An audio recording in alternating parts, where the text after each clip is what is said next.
Just a quick note before this video starts. If it seems like I glossed over something or didn't get into the detail I should have on something, this is the shortened, edited down version of this video. The original was about half again as long, and when reviewing it, the initial render, I felt like I kind of rambled and went into the weeds in a couple of places, so I cut it down, kept it to the bare points.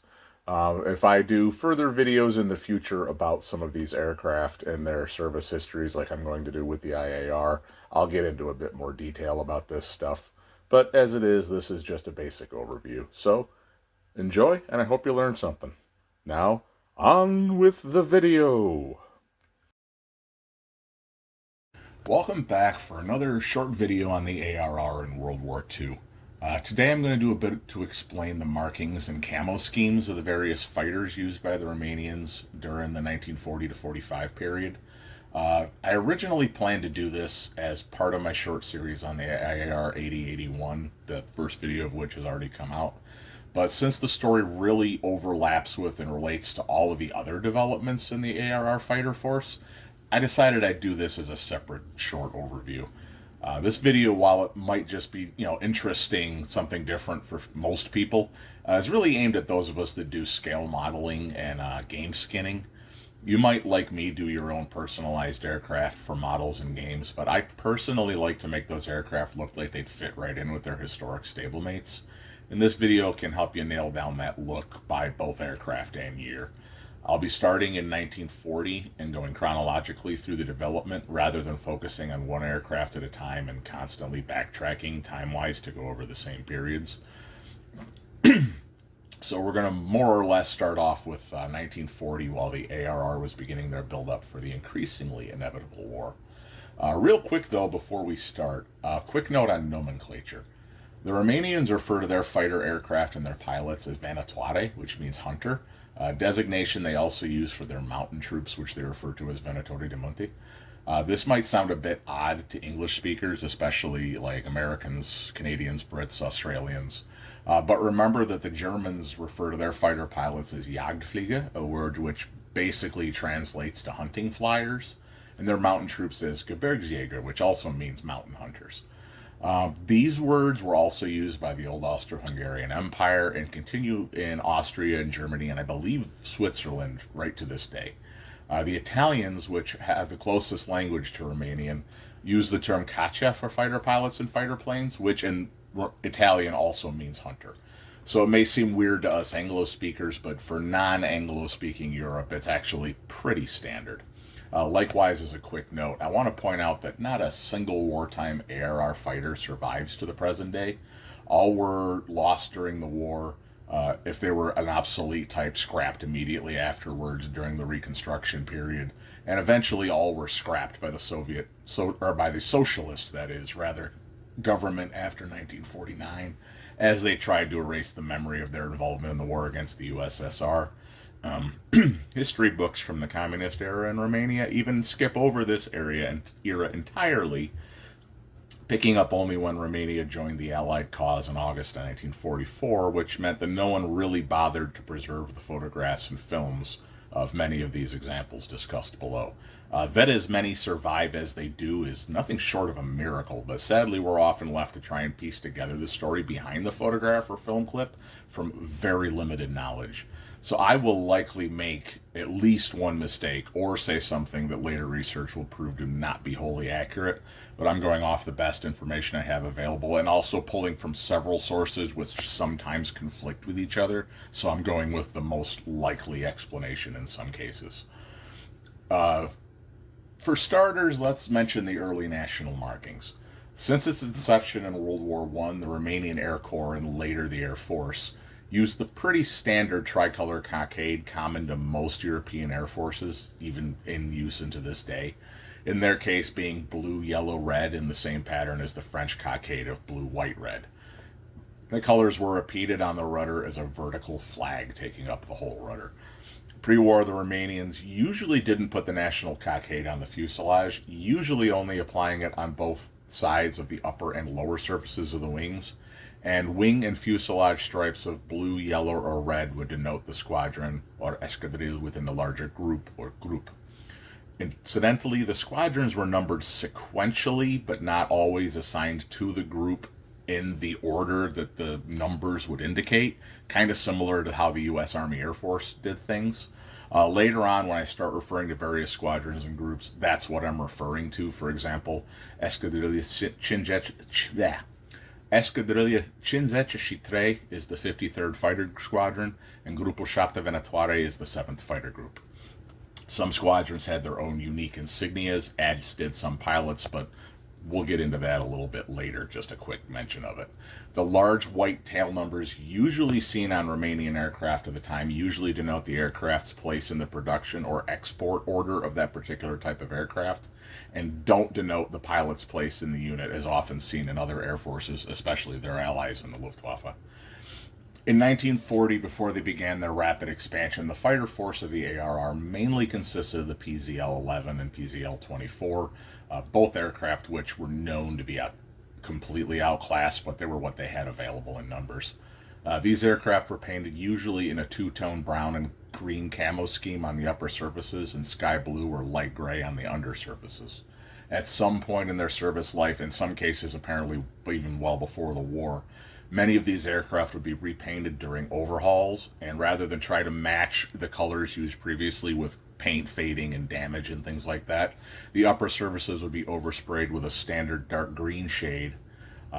Many, but by no means all of the Romanian PZLs followed the same practice as the Polish, which was to put one of the two national cockades on the upper surface of the wings offset from the other, leading to an odd asymmetrical arrangement unique to this type, with one closer to the wing tip and one closer to the center of the wing. In 1939, the ARR ordered 98 HE-112 fighters from Germany, but apparently only about 30 of them were actually delivered through 1940. These were initially delivered in the same overall light gray or silver gray scheme that the factory applied to all their aircraft, but most were painted in a two-tone medium and dark green over sky blue scheme at some point, either before the war started or shortly after. And as I say, most, not all. These were issued to Gruppo Cinque Vanataore, or the 5th Fighter Group, but more on these when the timeline moves forward a little bit. In December of 1939, the ARR also ordered 50 Bf-109Es from Messerschmitt, with the first 11 being delivered in the spring of 1940, and the remainder of the order being delivered in dribs and drabs through the spring of 1941. Unlike many older depictions of this type, which show them in the 1930s German camo scheme of two-tone green upper surfaces, or sometimes even in brown, these were all delivered from the factory in a uniform dark green upper surface and sky blue under. And since they came directly from Germany this way, it's highly likely that these colors were the standard Luftwaffe shades of RLM 71 Dunkelgrün and RLM 65 Lichtblau. These received the standard application of wing cockades and rudder tricolor with stripes on the tail and wings denoting the squadron, and in the case of the wings, apparently marking flight and squadron leaders. These aircraft's production number, separate from how it was done on other aircraft, were applied in yellow to the fuselage rather than in white on the vertical tail. At this point, markings were pretty simple, aside from the group markings of Gruppo Shapta Vanataore being applied to the fuselage forward of the tail stripe over time, not immediately. The famous Donald Duck insignia, which some sources claim were painted in specific styles to denote the squadron, but I personally think this just shows variation in the artist and point in time they were applied. I could be mistaken, so take my opinion as just that. Also, by 1940, since Romania was not actively involved in the war yet and still nominally allied with the Allied camp, orders had been placed with Hawker aircraft for 12 of their Mark I Hurricanes. These were delivered in the then standard RAF Dayfighter scheme of green and brown camo up top in the standard British colors, with the underside of the tail in plain aluminum dope and the wings painted white on the right lower side and black on the left. They stayed in these RAF-style schemes until just before the war started, aside from their Romanian and cockades and rudders, that is, the exception being a few examples gifted to the ARR either just before or just after the start of Operation Barbarossa by the Luftwaffe, which had formerly belonged to Yugoslavia. These had a unique, distinct three-color camouflage upper and single-color underside. Likewise, they all received some variation of the Escadrila Cinzece, I always trip over that one for some reason, insignia, which I refer to as the Lancing Mickey, on the fuselage side behind the cockpit. There are no color images of this aircraft, or this marking, I should say, that I'm aware of, so take any modern color representations, including my own that you're seeing right now, with a very large grain of salt. It could look like that, it just as easily could not. Delivery of the IAR-80s also began around this time, with them being painted in a similar scheme to the PZLs, that being a green-brown camo upper surface and sky blue lower. But in the case of the IARs, that camo scheme wrapped around the lower tail in these early production versions. National markings were first only applied to the wings, as was standard at the time, and no other distinctive marks were yet applied, leaving the whole stable of fighter types looking pretty utilitarian and drab in their appearance. However, this was about to change. Beginning in the spring of 1941, after Romania had firmly settled into the Axis camp, preparations began for their involvement in Operation Barbarossa. This began with a switch from the Allied-style national cockade to a yellow cross, with the cockade in the center and blue and white edges in the shape of an M, referred to as the Mihai Cross, named for King Michael, which was now applied to all 6 standard positions to conform with Luftwaffe practices. This marking would continue in use until August of 1944. The yellow tail stripe seen on some aircraft was now universally applied to all, as were yellow wingtips on the underside, to aid in the identification from the ground or in fast maneuvering air combat, and a bright yellow nose was adopted on all types for the same purpose. The spinner was usually painted in the standard tactical marking of Luftwaffe aircraft attached to Army Group South, which is to say about 2/3 black and 1/3 white, and the pattern so iconic with early Axis aircraft of the theater.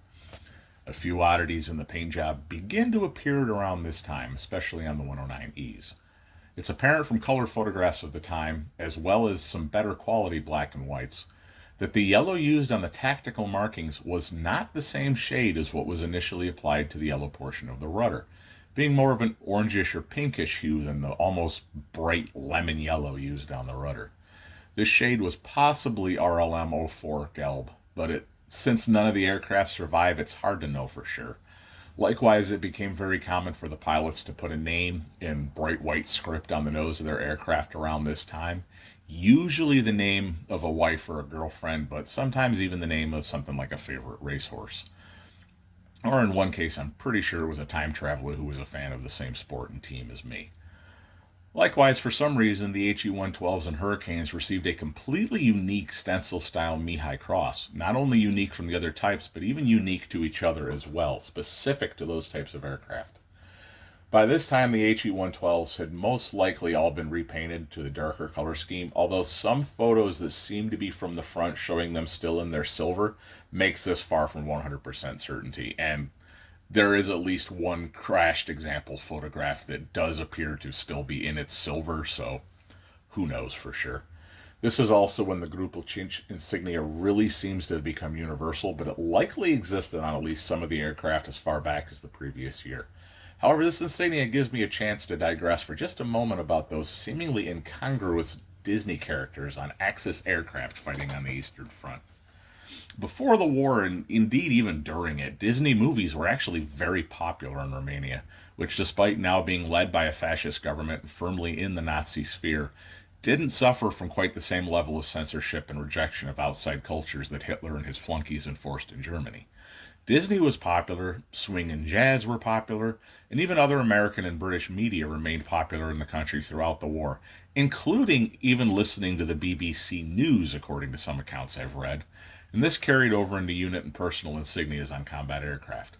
Characters like Donald Duck, Mickey Mouse, Pluto, and even characters from Bambi, which, remember, only hit theaters in 1942, make frequent appearances on ARR aircraft all through the war. I might talk about this familiarity with an affinity for American pop culture and influences in other videos I'm thinking of doing, where I talk about Operation Reunion specifically, but for now we'll just leave it at that and move on. After the war started, or possibly just before it, as the date of the order isn't really clear, at least that I've been able to find, it was ordered to remove the yellow from the cowlings of combat aircraft, it was seen as making the aircraft way too visible to ground gunners, and that the wingtips and tail stripes would be sufficient for IFF use. On most aircraft, this was carried out with the colors of the upper and lower surfaces overpainted, But in the case of the 109Es, it seems to have been that they've reached some sort of compromise. The tops and sides were overpainted dark green, but the lower surfaces still remained yellow. This seems to have not lasted long, however, and by midsummer it seems most aircraft had reverted to the yellow noses, most likely because as the tempo and numbers of Soviet aircraft attacks increased, it was felt that the increased visibility to ground gunners was probably a good thing when those ground gunners were on your side and becoming increasingly likely to shoot at anything that seemed to be pointing at them. Menacingly! I'm sure the ground crews were overjoyed to be ordered to overpaint all that bright yellow in June, only to be ordered to reapply it likely in July or August. Ah, the glamorous life of the Air Force. The yellow noses would continue on the early types for the rest of their service, but would rarely be applied to newer aircraft later in the war, aside from the IAR 80s and 81s. These markings would continue in use pretty much unchanged until early 1943, when the increasing effectiveness of the Soviet air threat made it abundantly clear that the Bf-109E was pretty much done as a frontline combat aircraft. The HE-112 and Hurricane had already been removed from frontline use by this point, as had the PZL fighters, and the IAR had only managed to continue as relevant due to its ever-increasing firepower. Beginning in the spring of 43, the Romanians would begin to receive the Bf-109G, at that point in time the G2 and G4 variants. Depending on the unit and point in time, however, these aircraft could come into flavors, let's say. Most common and long-lasting was the aircraft that simply had their Luftwaffe markings overpainted with the ARR cross and other appropriate markings.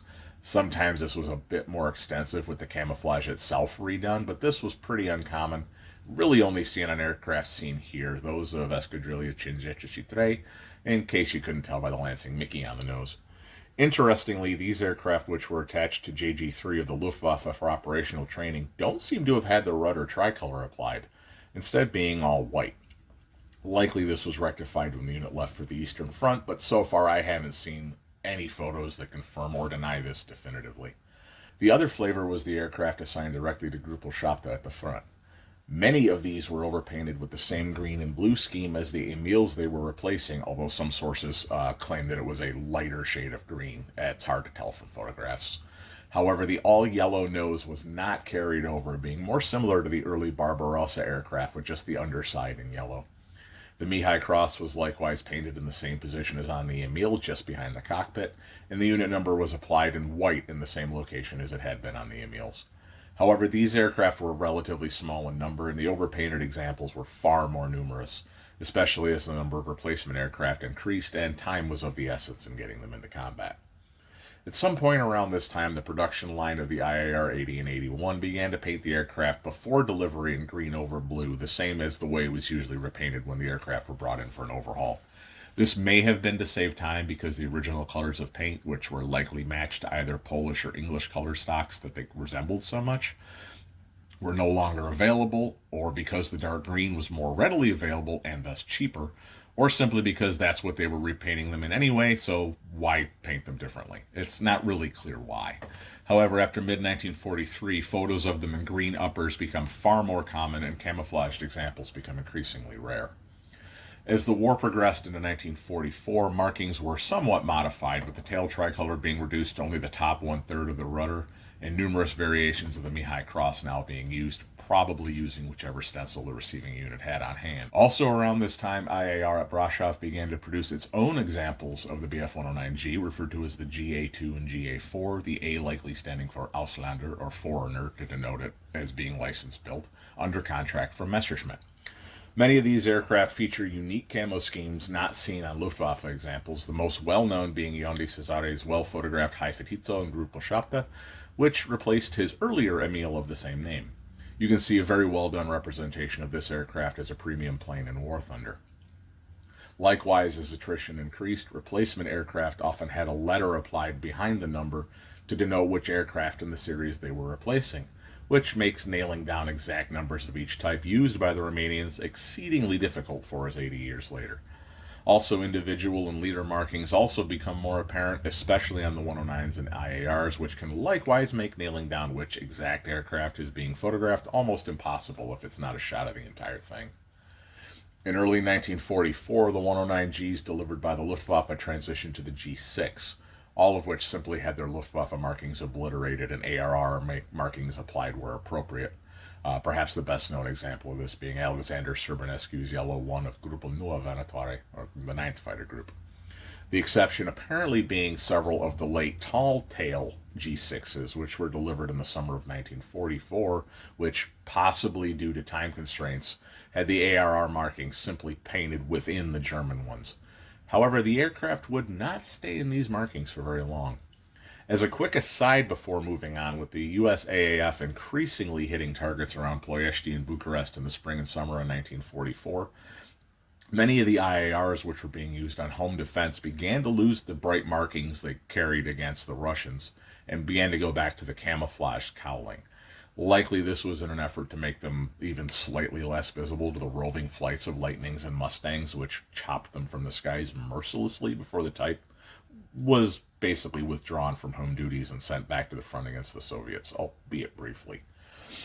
In August of 1944, the Romanian government, seeing very well how the winds of war were blowing, with the Americans bombing their oil industry and rail network to scrap as the Red Army massed on their border to invade, signed a separate armistice with the Allies and switched sides on the 23rd. They joined the war against the Germans and Hungarians, fighting alongside the Red Army to reclaim Transylvania and drive into Hungary, and changed their markings to identify them clearly as neither party, reverting to the pre-war cockade and replacing the yellow tactical markings used by all Axis aircraft in the East with white. This didn't always work to avoid friendly fire incidents, usually involving the Soviets, but that's a topic for another day. They would continue in these markings until the end of the war and beyond, until it was replaced by the socialist Red Star with yellow and blue central cockade in 1949, but that, again, is a topic for another time. Interestingly, IAR Brasov continued to produce their own Bf-109Gs for some time, culminating in the GA6 with its unique gun blisters. They'd often sport very unique camo schemes, often identifiable by the very high demarcation line between upper and lower surfaces on the fuselage, until they were replaced with Soviet types in the early 1950s. Sadly, much like the IAR series and pretty much everything else, none of them were preserved or survived, even in wreck form to the modern day. So all we're left with is some very interesting photographs to remember them by. As always, thank you for watching, taking the time out of the day to potentially maybe learn something.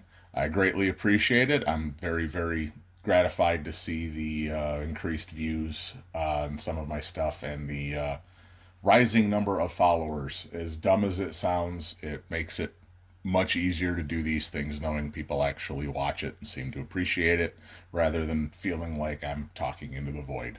So again, thanks for watching. Please give a like and subscribe. Maybe share the video around if you find it interesting. And if you're interested, please go check out my Patreon linked below in the description. Any help I can get with getting access to better sources and materials would be greatly, greatly appreciated. As I've said, I'm basically doing all of this with a laptop and a phone. So yeah, this is about as good as stuff is going to get until I can get it better stuff.